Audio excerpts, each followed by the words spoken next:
बात होगी तो सिर्फ पीओके पर ही बात होगी, जो कि भारत का हिस्सा है। पीओके यानी कि पाकिस्तान के कब्जे वाला कश्मीर, जो कि करीब 13,297 वर्ग किलोमीटर में फैला हुआ एक ऐसा इलाका है जिस पर 1947 में पाकिस्तान ने गैर कानूनी तरीके से कब्जा कर लिया था। दशकों तक ये मुद्दा सिर्फ डिप्लोमेटिक फाइल्स और गोलमोल बयानों के बीच उलझा रहा, लेकिन आज सीन पूरी तरह से बदल चुका है। जब भी भारत की तरफ से पीओके को लेकर एक कड़ा बयान आता है तो इस्लामाबाद के पॉलिटिक्स कॉरिडोर में हड़कंप मच जाता है। हाल ही में रक्षा मंत्री राजनाथ सिंह के एक अकेले बयान ने पाकिस्तान की शहबाज शरीफ सरकार और उनकी पूरी लीडरशिप को बैकफुट पर ला खड़ा किया है। कारगिल विजय दिवस के मौके पर द्रास की सरजमी से रक्षा मंत्री राजनाथ सिंह ने पाकिस्तान को एक बहुत ही साफ और कड़क मैसेज दिया। उन्होंने बिना किसी झिझक के कहा कि पाकिस्तान के साथ अगर अब कभी भी कोई बात होगी तो वो सिर्फ और सिर्फ पाकिस्तान के कब्जे वाले कश्मीर यानी कि पीओके पर होगी। इसके अलावा किसी दूसरे टॉपिक पर बातचीत का सवाल ही उत्पन्न नहीं होता। साथियों, हमारा इंटेंशन साफ है कि पाकिस्तान से कोई बात नहीं होगी, और अगर बात होगी तो सिर्फ पीओके पर ही बात होगी, जो कि भारत का हिस्सा है, जिस पर पाकिस्तान ने अवैध तरीके से कब्जा किया। राजनाथ सिंह ने यह भी साफ कर दिया कि भारत सरकार ने अपनी सेना को किसी भी तरह की हिमाकत का करारा और निर्णायक जवाब देने की पूरी छूट दे रखी है। इस बयान का सीधा मतलब यह था कि भारत अब सिर्फ अपना बचाव नहीं करेगा, बल्कि अपनी जमीन के उस हिस्से का हिसाब भी मांगेगा जिस पर पाकिस्तान ने अनाधिकृत रूप से कब्जा कर रखा है। जैसे ही राजनाथ सिंह का यह बयान मीडिया में आया, पाकिस्तान की शहबाज शरीफ सरकार में मानो अफरा तफरी मच गई।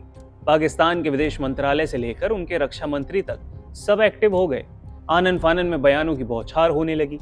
पाकिस्तान के विदेश मंत्रालय के प्रवक्ता ताहिर अंद्रावी ने इसे उकसाने वाला और गैर जिम्मेदाराना बयान बताया। उनका यह आरोप था कि भारत कश्मीर के मुद्दे के सच को तोड़ मरोड़ कर पेश कर रहा है और इससे पूरे रीजन की शांति खतरे में पड़ सकती है। अपनी बौखलाहट में पाकिस्तान ने इंटरनेशनल कम्युनिटी यानी कि दुनिया के बड़े देशों से गुहार लगाई है कि वे आगे आएं और भारत पर दबाव बनाएं। ख्वाजा आसिफ की भी वही पुरानी घबराहट शुरू हो गई और वे अपना राग आलापने लगे। पाकिस्तान के रक्षा मंत्री ख्वाजा मोहम्मद आसिफ का रिएक्शन भी इस बात पर साफ सबूत देता है कि भारत के स्टैंड से वो कितने असहज हो गए हैं। ख्वाजा आसिफ ने यह कहा कि राजनाथ सिंह का बयान किसी भी पहलू से ठीक नहीं है और इस तरह के बयानों से क्षेत्रीय शांति में कोई मदद नहीं मिलेगी। उन्होंने फिर से वही पुराना राग आलापा कि जम्मू कश्मीर एक इंटरनेशनल लेवल पर माना हुआ विवादित इलाका है, इसका हल संयुक्त राष्ट्र यानी कि यूएन के प्रपोजल्स के हिसाब से ही होना चाहिए। लेकिन सच ये है कि इस बयान के पीछे पाकिस्तान की वही पुरानी घबराहट साफ दिख रही है, क्योंकि उन्हें अब ये समझ आ चुका है कि भारत अपने नैरेटिव पर कितना सख्त हो चुका है। एक वक्त था भारत पाकिस्तान की बातचीत में कश्मीर के भारतीय हिस्से पर चर्चा की कोशिशें ज्यादा होती थी, लेकिन पिछले कुछ सालों में भारत ने पूरे गेम को और पूरे नैरेटिव को बदल कर रख दिया है।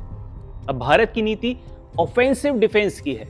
राजनाथ सिंह का यह कहना कि बात होगी तो सिर्फ पीओके पर होगी, पाकिस्तान के उस पूरे प्रोपेगेंडा को ध्वस्त कर देता है जो उसने सालों से बना कर रखा था। जब भारत सीधे उस जमीन पर अपना हक मांगता है जिस पर पाकिस्तान का कब्जा है, तो पाकिस्तान की पूरी डिप्लोमेसी सिर्फ विक्टिम कार्ड खेलती है और इसके अलावा उनके पास कोई रास्ता बचता ही नहीं है। आज पाकिस्तान जिस तरह से भारी आर्थिक संकट और अंदरूनी राजनीतिक उथल पुथल से गुजर रहा है, उसके पास भारत का मुकाबला करने की ताकत ही नहीं बची है। और यही वजह है कि शहबाज सरकार बात बात पर इंटरनेशनल कम्युनिटी के पास भागती है और भारत पर प्रेशर डालने की भीख मांगती है। लेकिन आज की ग्लोबल जियोपॉलिटिक्स में भारत का कद और ताकत अब इतनी बढ़ चुकी है कि दुनिया का कोई भी बड़ा देश पाकिस्तान के इन घिसे पिटे बयानों को गंभीरता से भी नहीं लेता। पाकिस्तान चाहे जितनी भी दुहाई दे दे, भारत ने दुनिया को यह मैसेज दे दिया है कि पीओके भारत का अटूट हिस्सा है और इस पर अब कोई समझौता नहीं होगा। राजनाथ सिंह के इस कड़े बयान ने यह साबित कर दिया कि भारत अब किसी भी तरह से कूटनीतिक ड्रामे के मूड में तो बिल्कुल नहीं है। भारतीय सेना को दी गई खुली छूट और पीओके को लेकर यह आक्रामक रुख पाकिस्तान के लिए एक डायरेक्ट चेतावनी है कि अब देखना यह होगा कि अपनी खस्ता हाल अर्थव्यवस्था, राजनीतिक अस्थिरता के बीच पाकिस्तान भारत के इस सख्त तेवर का जवाब कैसे देता है। लेकिन एक बात अब पूरी तरह से साफ है कि कश्मीर को लेकर गेम के रूल्स अब भारत सेट कर रहा है, पाकिस्तान नहीं।